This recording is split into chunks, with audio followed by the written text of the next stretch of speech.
بسم اللہ الرحمن الرحیم۔ السلام علیکم۔ میں ہوں سجاد زیدی۔ دوستو، آج ہم بات کریں گے ایک نئی ٹیکنالوجی کے متعلق جو بھارت کو شکست فاش دینے میں اہم کردار ادا کر سکتی ہیں۔ ناظرین کرام، چین نے حال ہی میں اپنے CH-7 اسٹیلتھ ڈرون کی پہلی پرواز کی ہے۔ ہم اس اسٹیلتھ ڈرون پر تفصیل سے بات کریں گے۔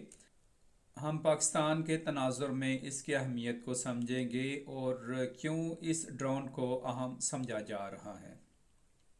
ایک طرف ترکی کا اینکا ڈرون ہے اور دوسری طرف چین کا CH-7۔ سب سے پہلے ہم آپ کو CH-7 کے بارے میں بتائیں گے۔ یہ فلائٹ ونگ کا ڈیزائن ہے، جیسا کہ US اسٹنگ رے ڈرون، اس کے علاوہ B-2 بمبار اور B-21 رائڈر جیسے بمبار۔ اس طرح کے فلائٹ ونگ ڈیزائن کی سب سے اہم خوبی یہ ہے کہ ان کا RCS فطری طور پر بہت کم ہوتا ہے۔ مزید برآں ان کا ڈیزائن انتہائی مستحکم ہوتا ہے اور یہ انتہائی مستحکم ڈیزائن کے باعث پنترا بدل کر حملہ کرنے کی صلاحیت تو کم رکھتے ہیں، تاہم چونکہ ان کا کردار انٹیلیجنس، نگرانی اور جاسوسی جیسے مشنوں کے لیے کیا جاتا ہے۔ اس کے علاوہ یہ ڈرون بمباری کے کردار میں بھی استعمال ہوتے ہیں، لہٰذا ایسے ڈرون کے لیے یا ایسے کردار کے لیے یہ ڈرون ایک بہترین آپشن ہے۔ CH-7 کی اونچائی کی حد جو پرواز کرنے کی ہے وہ 43,000 فٹ سے زیادہ ہے، جو اسے ایک ہائی الٹیٹیوڈ والا ڈرون بناتی ہے۔ مزید برآں اس کا زیادہ سے زیادہ ٹیک آف وزن 8,000 کلو گرام کے قریب ہے، جبکہ اس کی کل پے لوڈ کی گنجائش بھی تقریباً 2,000 کلو گرام ہے۔ اس کا مطلب یہ ہے کہ یہ درمیانے سے طویل فاصلے تک مار کرنے والے کروز میزائل، لیزر گائیڈڈ بم، GPS گائیڈڈ بم بھی ساتھ لے جا سکتا ہے۔ بغیر پے لوڈ کے یہ 16 گھنٹے پرواز کی صلاحیت رکھتا ہے، تاہم اگر ہتھیاروں سے پوری طرح لیس ہو تو اس کی یہ صلاحیت 13 سے 14 گھنٹے تک رہ جاتی ہے۔ اس کی فیری رینج تقریباً JF-17 تھنڈر جیسی ہی ہے، یعنی کہ 3,500 کلومیٹر۔ دفاعی ماہرین کے مطابق اسے ISR مقاصد کے ساتھ ساتھ حملے کرنے کے کرداروں میں بھی استعمال کیا جا سکتا ہے۔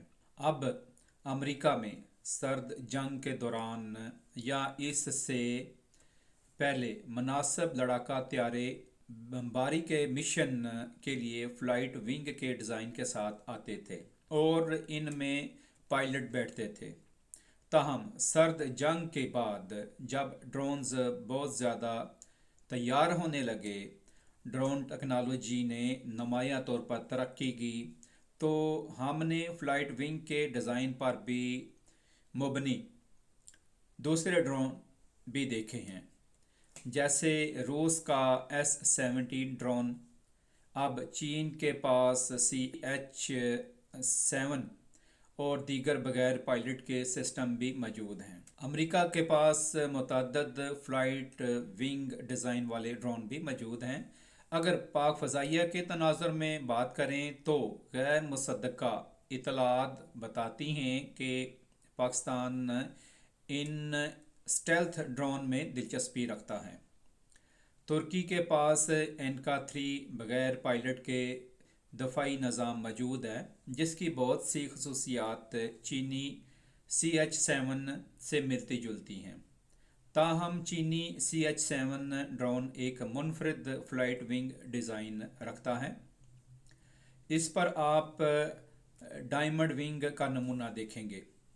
इसकी पहली परवाज़ को देखते हुए, जिसमें पहले प्रोटोटाइप में मुनासिब इलेक्ट्रो ऑप्टिकल सिस्टम भी नहीं था, माहिरीन का कहना है कि इसका मतलब ये है कि चीन ने इसे डेटा लिंक के ज़रिए उड़ाया है और कामयाब जांच पड़ताल की है इसकी। इसका मतलब ये है कि ये ड्रोन टैक्टिकल डेटा लिंक और इलेक्ट्रो ऑप्टिकल सिस्टम दोनों इस्तेमाल करने के काबिल होगा। अगर इसका टैक्टिकल डेटा लिंक सिस्टम ख़राब हो जाए तो इसे मवासालात के दूसरे ज़राए से कंट्रोल किया जा सकता है। इसलिए ये पहले से ही जामिंग रेजिस्टेंट होगा और मुस्तकबिल में ये ज़ाहिर करता है कि फ़आल इलेक्ट्रॉनिक तौर पर स्कैन किए गए अरे रेडार और वक्फ सोनार से लेस होगा।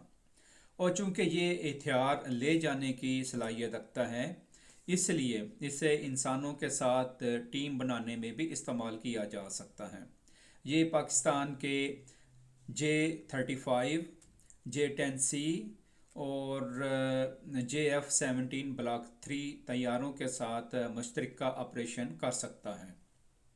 दुश्मन के फ़ज़ाई दफ़ाई निज़ाम को तबाह करना जैसे ख़तरनाक मिशन में, और जहां दुश्मन के ज़मीन से फ़ज़ा में मार करने वाले मिसाइल सिस्टम और इनके रडार को तबाह करना ज़रूरी हो, इन जैसे मुश्तरका मकासद में इसको इस्तेमाल किया जा सकता है। अब दुश्मन के फ़ज़ाई दफ़ाई निज़ाम को दबाने के दायरे में फ़र्ज़ करें कि भारत मुस्तकबिल में मज़ीद S-400 या फिर S-500 बैटरियां हासिल करता है, वो यकीनन हासिल करने की कोशिश कर रहा है। ज़ाहिर है कि इनके पास कोई दूसरा रास्ता नहीं है।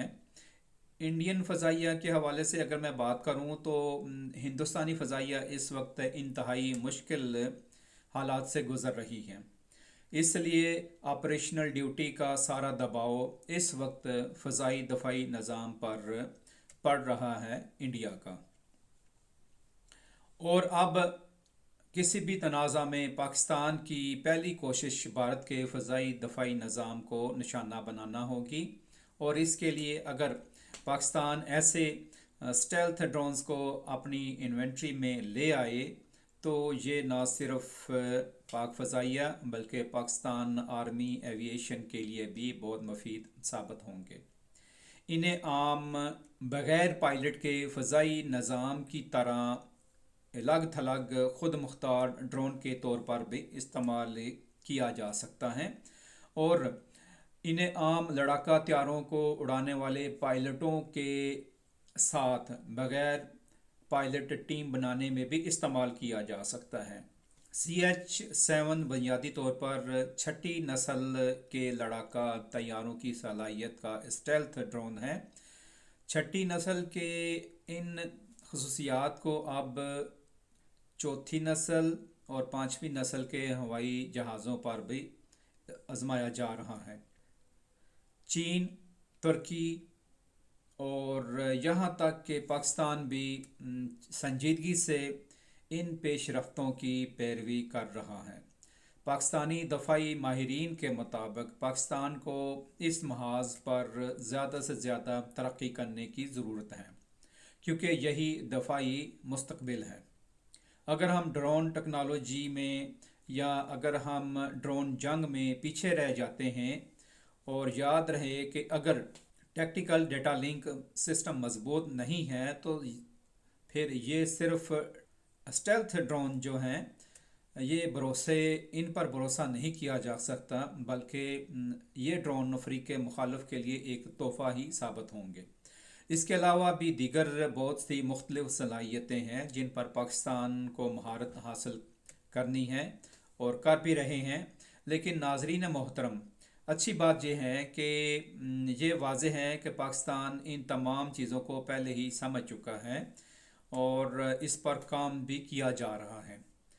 ताहम चीन ने इस اسٹیلتھ بمبار ڈرون کی اپنی پہلی کا پرواز جو ہے وہ کامیابی سے مکمل کر لی ہے۔ مستقبل میں یہ دیکھنا دلچسپ ہوگا کہ اس میں کون سا الیکٹرو آپٹیکل سسٹم ہوگا اور اس کے ساتھ کون سے نئے ہتھیاروں کے نظام کو مربوط کیا جائے گا۔ تو یہ تھا آج کا ویڈیو لاگ، اور آئندہ ویڈیو تک کا اجازت دیں۔ اللہ حافظ، السلام علیکم۔